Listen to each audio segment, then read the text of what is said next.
এক পোলা এক মায়ের খুব ভালোবাসে, দুনিয়ায় আর কিছু চাই নয় মায়া ছাড়া। আচ্ছা। কিন্তু মায়া পোলাডারে পছন্দ করে না।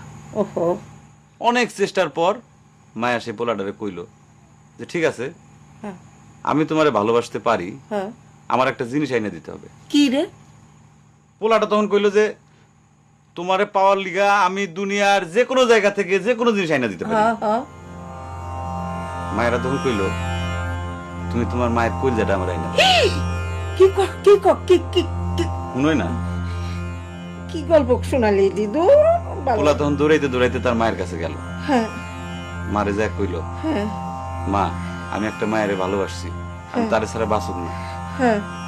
কিন্তু ওই মায়া আমার একটা জিনিস নিয়ে যাইতে কইছে, সেটা হলো তোমার কলিজা। তুমি যদি তোমার কলিজাটা আমার দাও, ওই মায়াটা কলিজাটা পাইলে আমার ভালোবাসবে। মা তখন কইল তুই আমার একমাত্র বুকের ধন, তোর সুখের জন্য আমি সবকিছু করতে পারবো।